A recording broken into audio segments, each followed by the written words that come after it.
Hi అండి, welcome back to my channel. So చాలామందికి ఏంటంటే గ్రూప్ 1 ఎగ్జామ్ రాయాలని ఉంటుంది, కానీ కొత్తగా ప్రిపరేషన్ స్టార్ట్ చేసే వాళ్ళకి how to start from where to start అనేది వాళ్ళకి తెలియదు. So first thing what you have to do is, if you're preparing for group 1 exam, ఒకవేళ సివిల్ సర్వీసెస్కి ప్రిపేర్ అయ్యే వాళ్ళకి గ్రూప్ 1 అనేది చాలా ఈజీగా ఉంటుంది. అండ్ ఇది థియరిటికల్గా మనం డిస్క్రిప్టివ్గా రాయాలి కాబట్టి చాలామంది వెనకాడిగేస్తూ ఉంటారు. మిగిలిన గ్రూప్ 2, గ్రూప్ 3, గ్రూప్ 4 వచ్చేసి మనకు మల్టిపుల్ చాయిస్ క్వశ్చన్స్ లానే ఉంటాయి కాబట్టి చాలామంది అది ప్రిఫర్ చేస్తారు. గ్రూప్ 1 అనేది ఈక్వల్ టు యూపీఎస్సీ లాగా ఉంటుంది కాబట్టి చాలామంది దీన్ని ప్రిఫర్ చేయరు. ఎలా స్టార్ట్ చేయాలి, సిలబస్ చాలా వ్యాస్ట్గా ఉంది అని చెప్పేసి చాలామంది అనుకుంటూ ఉంటారు.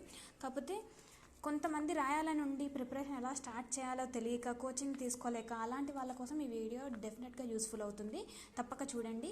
ఏంటంటే ఫస్ట్ థింగ్, మనం ఏదైనా సరే గ్రూప్ 1 అనే కాదు, ఎస్ఐ అనే కాదు, ఏ జాబ్ అయినా మనం అప్లై చేసేటప్పుడు అప్లై చేసిన తర్వాత కూడా మనం సిలబస్ ఏంటి అనేది చూసుకోవాలి ఫస్ట్ మనం. Once if you decided that you are going to write that exam, definitely you have to take a printout of that particular ఎగ్జామ్కి సంబంధించిన సిలబస్ అనేది మీరు ప్రింట్అవుట్ తీసుకోవాలి. సో దిస్ ఈజ్ గ్రూప్ 1 సర్వీసెస్కి నేను ప్రింట్అవుట్ తీసుకున్నానండి. ఇది ఒకటే కాదు, అంటే ఇన్డెప్త్ సిలబస్తో సహా తీసుకోవాలి. పేపర్ 1లో ఏమేమి ఉంటాయి. సో ఇక్కడ ఏంటిదంటే యూపీఎస్సీలో లాగా సెక్షన్ వైజ్గా ఇలా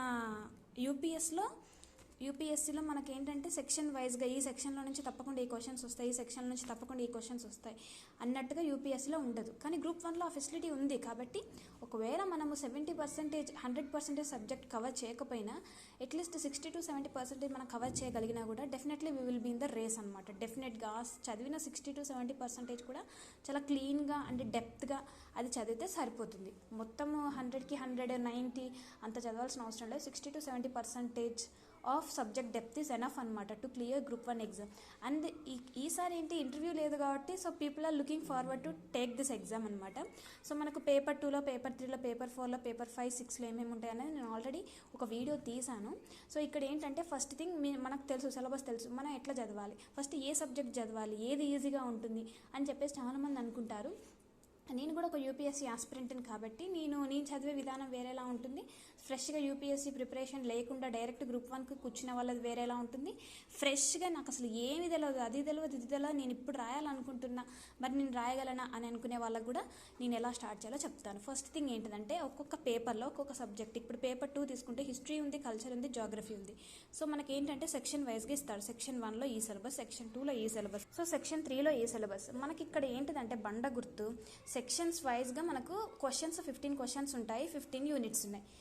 మనం బీటెక్లో 8 చాప్టర్లు 8 క్వశ్చన్స్ ఎట్లానో ఇక్కడ కూడా అలానే మీరు బీటెక్ ఎలా చదివారో అలానే సిలబస్ కాపీ కూడా మనకు బీటెక్లో ఉంటుంది కదా. సో అలానే చదివితే మీ గ్రూప్ 1 అనేది చాలా క్లియర్గా తెలిసిపోతుంది, అర్థమైపోతుంది కూడా. Once you dig into the syllabus definitely you will be in the race అనమాట, మీకు తెలిసిపోతుంది. సో ఇక్కడ ఏంటిది పేపర్ 2లో హిస్టరీ అండ్ కల్చర్. యూపీఎస్సీకి దీనికి డిఫరెన్స్ ఏంటంటే అక్కడ మనం ఇండియన్ చదువుతాం, వరల్డ్ చదువుతాం. ఇక్కడ ఏంటంటే మనం ఇండియన్ చదువుతాము, వరల్డ్ చదువుతాం, and at the same time మన స్టేట్ సిలబస్ కూడా చదువుతాం. చెప్పాలంటే గ్రూప్ 1 అనేది యూపీఎస్సీతో పోలిస్తే కొంచెం ఒక బిట్ ఎక్కువే ఉంది. ఇక్కడ మనకు ఆప్షనల్ లేకపోయినప్పటికీ కూడా ప్రతి సబ్జెక్ట్కి, హిస్టరీకి, ఎకానమీకి, వీటన్నిటికీ మనము మన స్టేట్ సిలబస్ కూడా చదువుతాం అనమాట అడిషనల్గా. ఇక్కడ ఏంటి, ఇక్కడ చూడండి ప్రతి ఒక్క చాప్టర్ నుంచి ఒక క్వశ్చన్ దిగుతుంది, అది మాత్రం గుర్తుపెట్టుకోవాలి. We have to attempt each and every question. కాకపోతే ఇక్కడ ఏంటిదంటే ఈ చాప్టర్లో నుంచి ప్రతి ఒక్క క్వశ్చన్ దిగుతుంది అనమాట ఒక చాప్టర్లో. సో మనం బీటెక్లో లాగా ఒకవేళ వర్స్ట్ కేసులో బీటెక్లో మనం ఏం చేస్తాం, ఒక క్వశ్చన్ ఇచ్చినప్పుడు దానికి మన ఆన్సర్ రాకపోతే దానికి రిలేటెడ్ డేటా ఎలా అయితే రాసొస్తామో ఇక్కడ కూడా అలా రాసొస్తే మెయిన్స్ అనేది మనం దాటిపోతాం. కానీ ప్రిలిమ్స్కి వచ్చేసరికి ఏంటి, ప్రిలిమ్స్లో బిట్ వైజ్గా అడుగుతాడు కాబట్టి క్వశ్చన్స్ థియరిటికల్ నాలెడ్జ్ అనేది చాలా ఉండాలి. మనం చదివేటప్పుడు మైండ్లో ఏవేవి ఇంపార్టెంట్ థింగ్స్ అవన్నీ గుర్తుపెట్టుకోండి. మెయిన్స్ పరంగా ఇప్పుడు చదివితే వేస్ట్ అవుతుంది, టైం వేస్ట్ అవుతుంది. సో ఇక్కడ ఏంటంటే నేను ఏం చేశానని చెప్తా. బుక్స్ రాలేదు, నేను ఒక 1 month బ్యాక్ స్టార్ట్ చేసినప్పుడు 1 month బ్యాక్ నేను అసలు నోటిఫికేషన్ వస్తుందని కూడా అనుకోలేదు, కాకపోతే స్టార్ట్ చేశాను.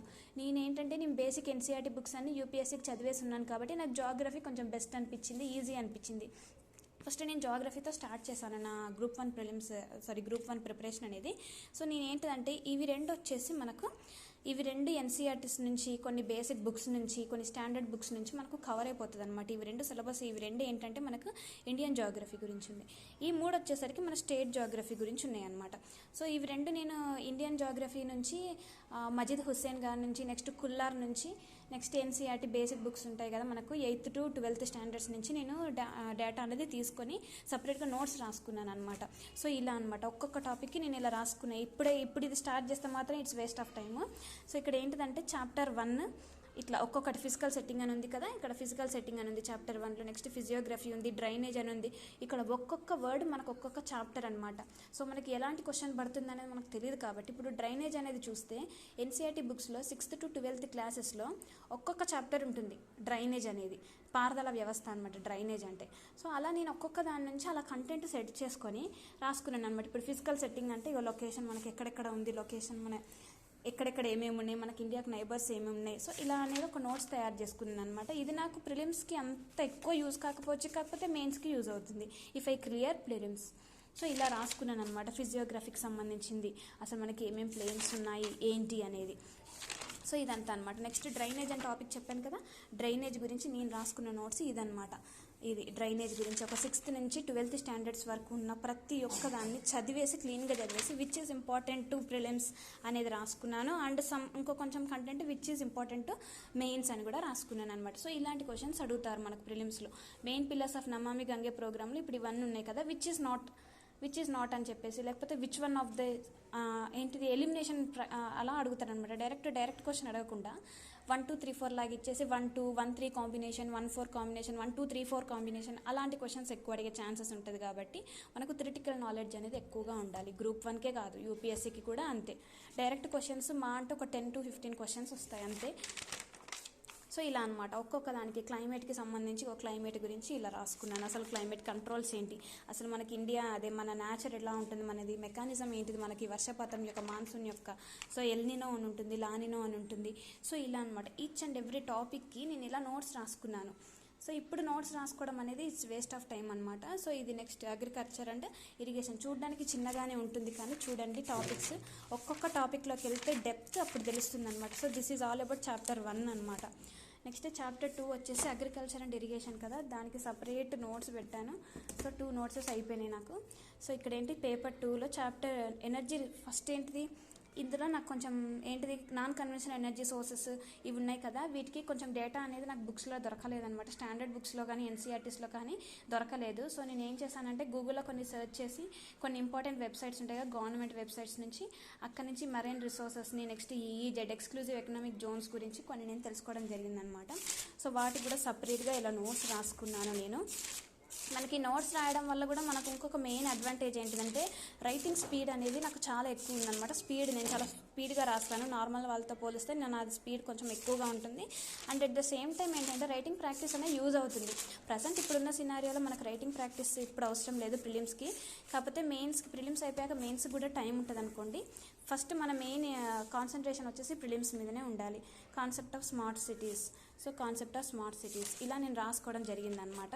So this is all about geography ఏంటిది ఇండియా. ఇక్కడ ఏంటి నేను ఎందుకు నోట్స్ రాసుకున్నానంటే ఒక్కొక్క దాని నుంచి నేను రిసోర్సెస్ అనేవి వెతుక్కోవడం జరిగింది కాబట్టి అవంతా ఒక దగ్గర లేవు. ఇప్పుడు నేను మళ్ళీ రివైజ్ చేయాలనుకున్నప్పుడు నాకు అక్కడొకటి అట్లా చూసుకోలేను కాబట్టి మొత్తం ఒక దగ్గర నోట్స్ రాసుకుంటే ఎప్పుడైనా నేను రివిజన్ చేసుకోవడానికి యూజ్ అవుతుందని రాసుకున్నాను.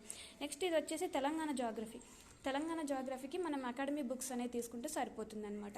సో ఇలా మీరు ఎవరైనా కొత్తగా గ్రూప్ 1కి ప్రిపేర్ అయ్యే వాళ్ళైతే ఇది స్టార్ట్ చేయాలన్నమాట. ఇలా స్టార్ట్ చేయాలి. ద వే ఆఫ్ స్టార్టింగ్ అనేది ఇలా ఉండాలన్నమాట.